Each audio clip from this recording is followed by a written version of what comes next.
आप सभी भक्तों को चैत्र महीने में पढ़ने वाली चैत्र नवरात्रि की ढेर सारी शुभकामनाएं। नमस्कार दोस्तों, स्वागत है। आज हम आपको बताएंगे कि चैत्र महीने में चैत्र नवरात्रि कब है, किस तारीख को है और कब से प्रारंभ हो रही है, 30 या 31 मार्च। और हम इस वीडियो में हम यह भी जानेंगे कि नवरात्रि का पूजन हमें किस करना है, किन महिलाओं को नवरात्रि का व्रत रखना है, किन महिलाओं को नहीं रखना है, व्रत के नियम क्या है, पूजा के नियम क्या है। संपूर्ण जानकारी आज हम आपको इस वीडियो में देने वाले हैं दोस्तों, तो वीडियो के अंत तक बने रहिए। बहुत ही लाभप्रद वीडियो है, बहुत ही लाभ मिलेगा दोस्तों। जय माता दी। आज के इस वीडियो में हम बात करेंगे कि चैत्र नवरात्रि कब से आरंभ हो रही है और नवमी कब रहेगी, रामनवमी कब मनाई जाएगी, किसी दिन चरण नवरात्रि समाप्त होगी। चैत्र नवरात्रि पूरी होते हैं, माता की चौकी की स्थापना करते हैं, कलश स्थापना करते हैं, अखंड ज्योत जलाते हैं। वह सब कार्य किस दिन करना है, किस समय करना है, शुभ मुहूर्त क्या रहेगा और क्या रहेगी, विधि, यह संपूर्ण जानकारी आपको इस वीडियो के माध्यम से प्रदान करेंगे। चैत्र नवरात्रि बहुत ही आरंभ होने वाली है, क्योंकि फाल्गुन मास समाप्त होने को है। होलिका के साथ ही फाल्गुन समाप्त हो जाएगा और छठ का महीना आरंभ हो जाएगा। महत्वपूर्ण है, क्योंकि आप सभी जानते हैं कि हिंदू कैलेंडर जो है वह आरंभ होता है, नया संवत के अनुसार निर्धारित होता है कि नए संवत जो है वह हमारे लिए कैसा। नवरात्रि बहुत अधिक महत्वपूर्ण होती है। इन नवरात्रि में माता के 9 रूपों का पूजन किया जाता है, 9 दिन तक आराधना की जाती है। कुछ लोग पूरे 9 दिन के व्रत रखते हैं, कुछ भक्तजन पहले और अंतिम व्रत रखते हैं, कोई जोड़ा रखते हैं। सभी की अपनी अपनी मान्यताएं हैं। 9 दिन होते हैं, यह बहुत महत्वपूर्ण होते हैं। इन 9 दिनों में जो माता के 9 रूपों की पूजा करता है, माता रानी के सभी दुखों को हर लेती है, उसके जीवन के सारे संकट नष्ट हो जाते हैं और माता के आशीर्वाद से उसके सभी जानकारी आरंभ करते हैं।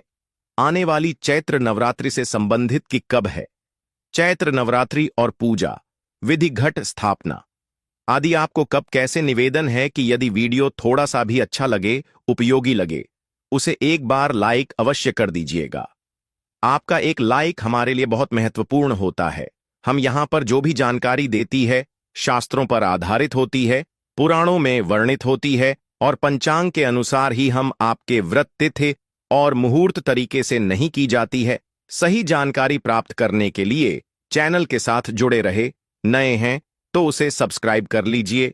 अपनी मनोकामनाओं की पूर्ति के लिए, माता का आशीर्वाद प्राप्त करने के लिए, जीवन से संकटों का अंत करने के लिए कमेंट बॉक्स में अवश्य लिखें जय माता दी, जय माता रानी। आरंभ करते हैं आज की जानकारी। आप में से बहुत सारे ज्ञानी जन जानते होंगे कि नवरात्रि यह तो एक साल में 4 आते हैं।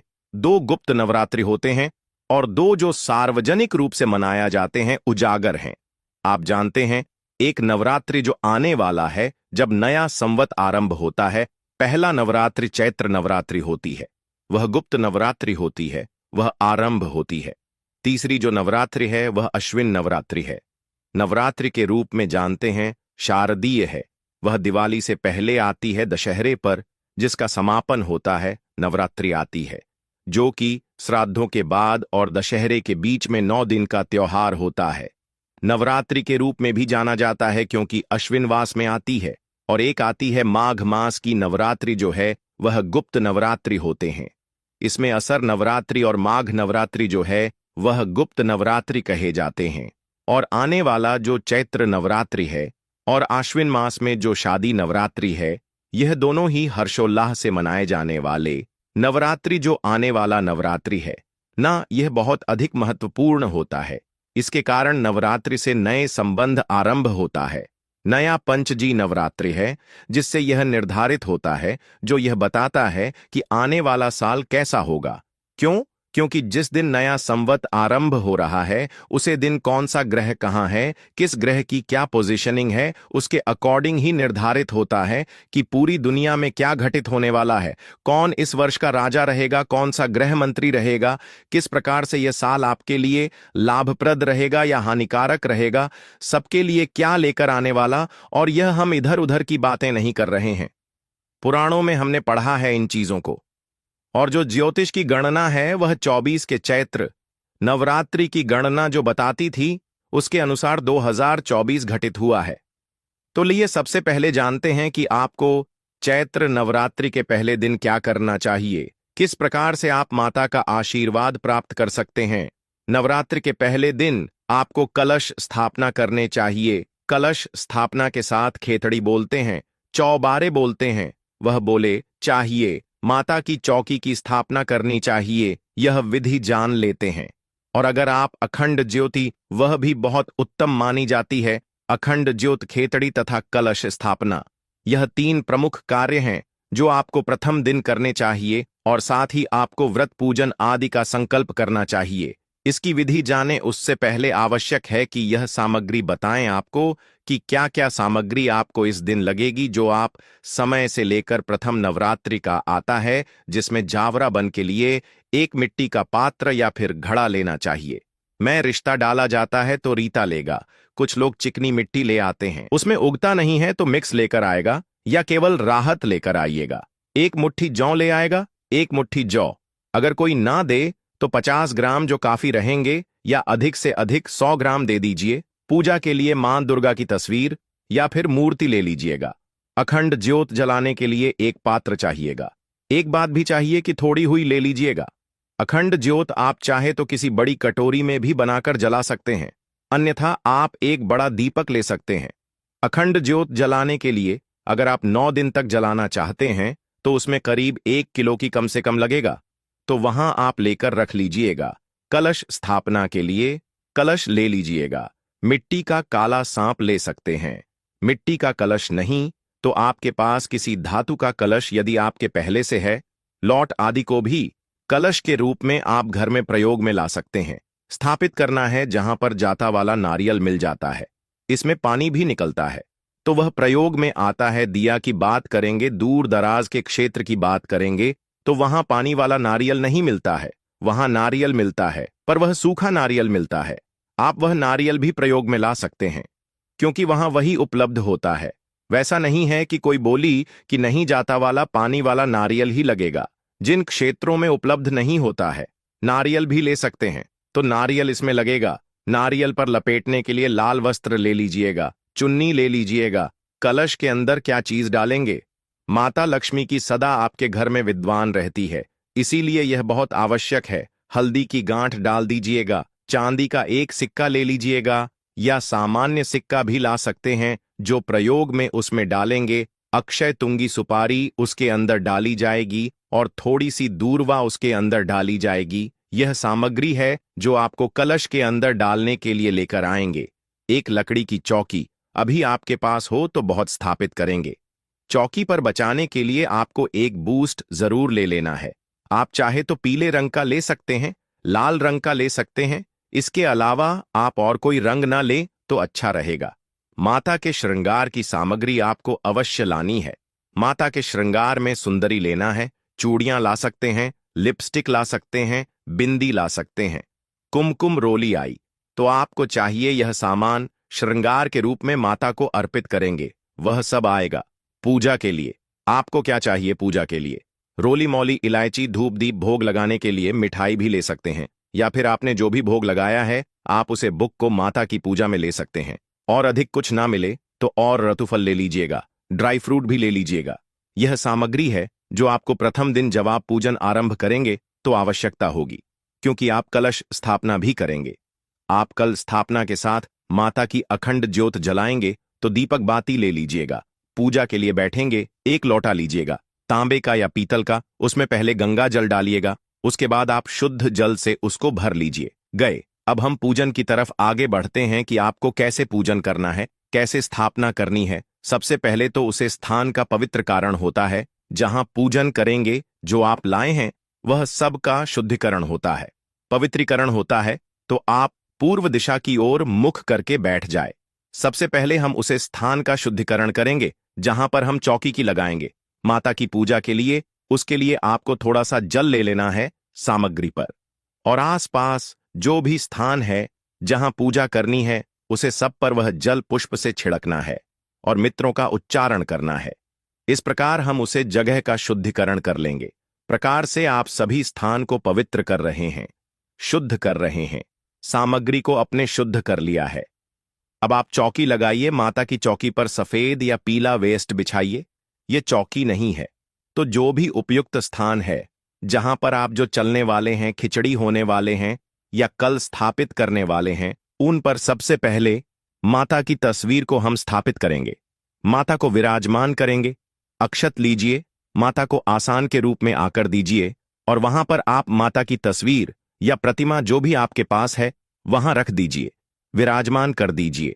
जो आपने जवारे बने हैं उनको आपको 1 या 2 घंटे पहले पानी में भिगो देना है। उसके बाद उनको निकाल लेना है। जो पात्र है मिट्टी का, उसको अच्छे से धो लीजिए, शुद्ध साफ कर लीजिए। उसमें रहता डालिए, रेत डाल के उसके ऊपर जो है वह डाल दीजिए। जो डालने के बाद एक छोटी सी हॉकी लेयर को नहा डाल दीजिए। माता के राइट साइड में आप इसको स्थापित कर दीजिए, राइट साइड में रख दीजिए। इसके ऊपर आप कलश रख सकते हैं। अगर आप चाहे तो इसके ऊपर कलश रख सकते हैं। आप चाहे तो कलश अलग से भी स्थापित कर सकते हैं। अगर आप अलग से कल से स्थापित करें तो कलश के नीचे पहले या तो चावल रखिए या गेहूं रखिए और उसके ऊपर आप कलश को विराजमान कीजिएगा। कलश गंगा जल मिलाइए। जो कलश के अंदर डालने की सामग्री हमने आपको बताई थी उसमें प्रमुख रूप से हल्दी की गांठ, साबुत हल्दी, 1 रुपये का सिक्का या चांदी का सिक्का, कमलगट्टे यदि आपके पास हो तो ले लीजिए। सुपारी अवश्य डाल दीजिएगा और दूर्वा आपके पास हो तो सुपारी सिक्का में हल्दी की आवश्यक है जो इसमें डाली जाती है, बाकी आवश्यक नहीं है। अगर नहीं भी हो तो कोई बात नहीं, ऊपर से ढक दीजिए। उसमें थोड़े चावल कर दीजिए पूर्ण पात्र में। उसके ऊपर अब हम श्रीफल स्थापित करेंगे नारियल के ऊपर। आप चुनरी है तो चुनरी लपेट दीजिए या फिर कलवा है या सफेद धागा है, उसको नारियल के चारों तरफ लपेट दीजिए और उसे स्थापित कर दीजिए। नारियल का जो मुख है ना, वह आपकी तरफ होना चाहिए। नारियल का मुंह आपकी तरफ होना चाहिए। इस प्रकार से उसको रख दीजिए कलर्स के ऊपर। अब आप जोत जलाएंगे तो जोत बना लीजिए। जो भी बात में बड़ा दीपक आप लाइन है, बड़े दीपक में बाटी लगाइए और वहां किस पत्र में लगाइए, उसके अंदर घी भर लीजिए। उसके नीचे भी आपको आसान स्वरूप चावल रखने होंगे।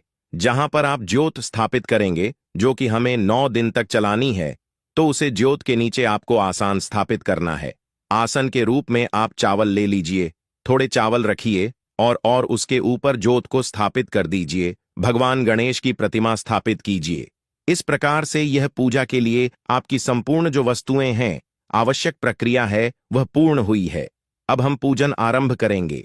पूजन आरंभ करेंगे, सबसे पहले संकल्प होगा, उससे पहले जलज पानी होगी। तो आप आसन पर बैठे पृथ्वी पर हाथ लगे और माता पृथ्वी से प्रार्थना करें। हम मंत्र बोलते हैं, ओम पृथ्वी दयाद्रिता, लोक देवी तो विष्णुनाथ तथा महादेवी, पवित्रम गुरु आसनम। आप यदि शादीशुदा हैं और जोड़े से पूजा करना संभव है तो अपना कट जोड़ा कर लीजिए। और अब हम जलाशमणि करेंगे। लोटे में जो जल भरा है या एक छोटा चम्मच उसमें डाल दीजिए। हम मंत्र बोलेंगे। आप सीधे हाथ में 1 चम्मच जल लेंगे और यह सब सामग्री लेने के बाद आपको एक दीप प्रज्वलित करना है। अखंड ज्योति भी जलाना है। आपके पास तो धूप बनाया और धूप जलाइए। नवरात्रि में अखंड ज्योति का बड़ा विशेष महत्व है। आप भले ही पूजा पाठ ना करें, व्रत ना रखें, लेकिन अगर अपने माता के लिए अखंड ज्योति 9 दिन तक जला दी तो आपकी किसी भी प्रकार की मनोकामना हो वैसे गिर पूर्ण हो जाएगी और माता आपसे प्रसन्न हो जाएंगे और अपना आशीर्वाद आपको प्रदान करेंगे। इसके बाद हम व्रत का संकल्प करेंगे।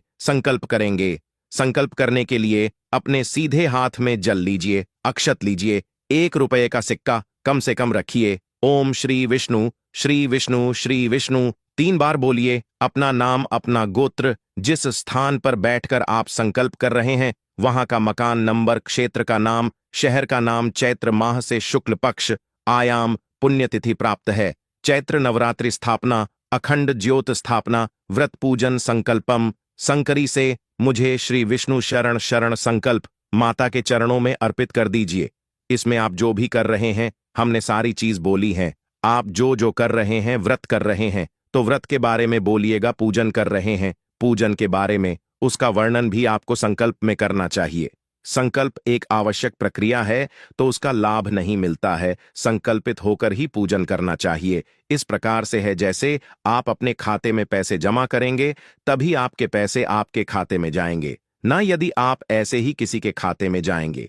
इसी प्रकार से जब आप पूजन कर रहे हैं, संकल्प में आपको लेकर ही संकल्प किया जाता कि आप कौन हैं, कहां पर हैं, किस स्थान पर बैठे हैं, किस गोत्र से हैं और किस देश की पूर्ति के लिए क्या कार्य करें, यह करवाना है। तो संकल्प करके करें। संकल्प करने के बाद अब हम पूजन करेंगे। सबसे पहले गणेश जी का पूजन किया जाए। गणेश जी का पूजन आरंभ करते हैं। सबसे पहले गणेश जी का आवाहन कीजिए। जयते गणेश जी महाराज की जय। गणेश जी का अपने आवाहन किया। अब हम गणेश जी का पूजन करेंगे। गणेश जी को आसन प्रदान कीजिए। आसन के लिए आप अक्षत वहां पर अर्पित कीजिए। एक जल दीजिए। ऐसा कीजिए, कोई कटोरी गणेश जी के सामने भी रख दीजिए।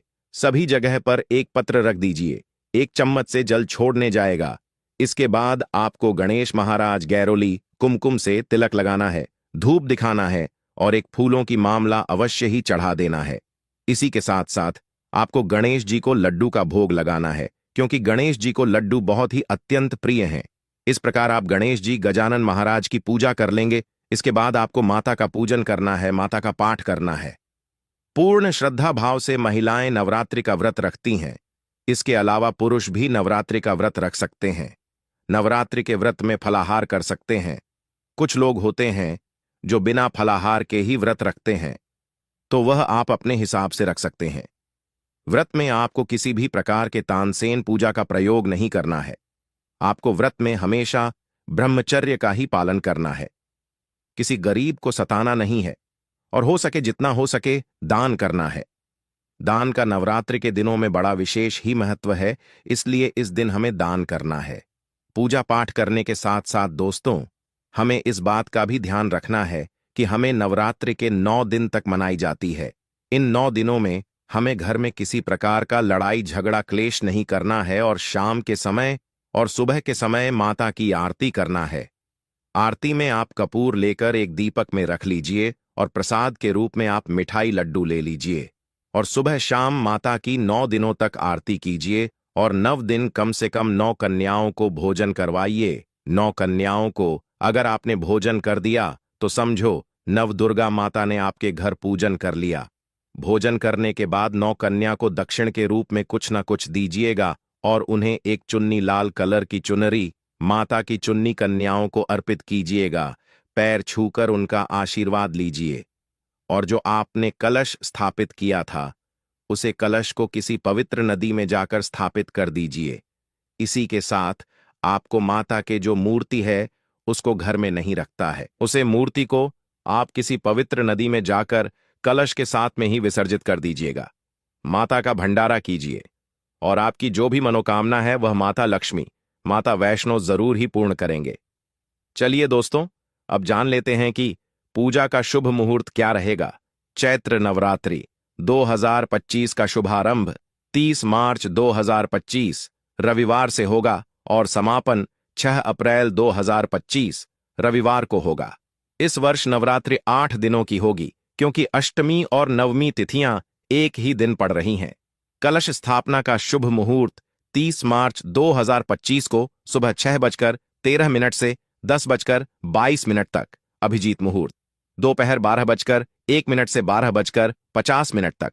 इन मुहूर्तों में कलश स्थापना करना शुभ माना जाता है। नवरात्रि पूजा 30 मार्च, मां शैलपुत्री की पूजा 31 मार्च, मां ब्रह्मचारिणी की पूजा 1 अप्रैल, मां चंद्रघंटा की पूजा 2 अप्रैल, मां कूष्मांडा की पूजा 3 अप्रैल, मां स्कंदमाता की पूजा 4 अप्रैल, मां कात्यायनी की पूजा 5 अप्रैल, मां कालरात्रि की पूजा 6 अप्रैल, मां महागौरी की पूजा अष्टमी और नवमी।